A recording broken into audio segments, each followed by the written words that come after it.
Hey all, okay, so I am here to show you how I understitched my pockets of my Adeline dress after it was constructed. So there's a great tutorial out there to show you how to do it while you're constructing the dress, while you're sewing it up.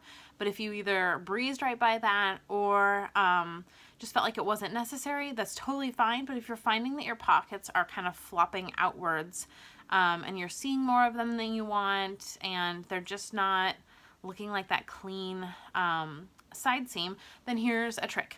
So here's my Adeline dress, totally sewn up, already done, and we're going to go down here to one of the pockets, and here's what you're going to see right now. Right now I could totally flip my pocket inside out, and there's no stitching along there other than where it's stitched to the side of the dress.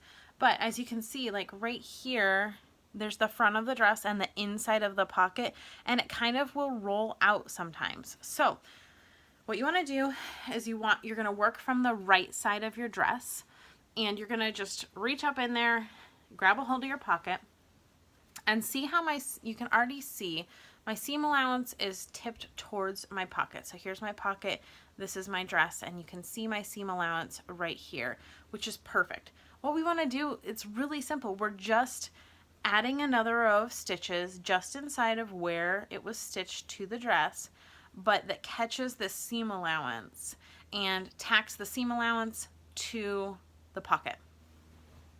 Start anywhere. You're gonna, again, fabrics the right side up, so you're gonna work from the outside of the garment, and you want to start just anywhere on that circle, and you're gonna just sew the circle of, okay, it's not a circle, but sew the inside of that pocket from the right side, and you want to make sure that all you feel is the top of the pocket and the seam allowance. Make sure you're not sewing it to the front or the back of the dress, and this can get a little tricky because there's a lot of fabric to work with, but just go for it as long as nothing else is caught under there.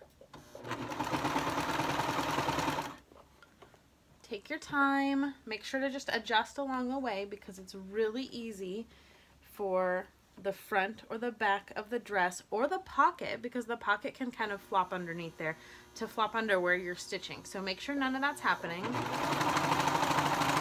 And just go along. I'm using my cover stitch,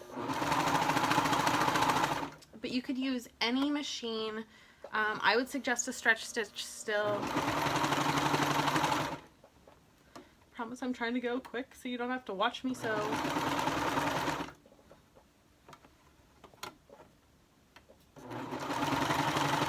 You guys, this is a tight space you're working with. It's just like on sleeves and or hemming a sleeve. Like, you gotta work slowly, but it's worth it. Okay, I'm gonna pull the rest of my dress around. I'm almost to the end. And there we go. So I'm gonna clip these threads, get my dress out of here, and then I will show you what it looks like. So much fabric to bring under that foot. Try not to catch it on the needles. Okay, so, oh, still attached. Okay, so I've got my dress. Again, there's the armpit seam, and you go down the dress, and here's my pocket, and what you can see is that the pocket to dress seam is right here. That's that kind of fold you're seeing, and then you're seeing my line of stitching, and it's on the whole all the way around. And honestly, just that little bit will help flatten that seam down, but you're not going to see the stitching from the outside. So sure, you could go through and you could top stitch and it would do something very similar, but this is just, it allows the dress to still flow and everything, but the pocket stays more stable. You could also add the tack stitches down at the bottom, like Elizabeth mentioned, to kind of tack it towards the front if you want. But I found that just doing this little bit helped stabilize that pocket so much. So hopefully this is helpful, and thanks for tagging along. Bye.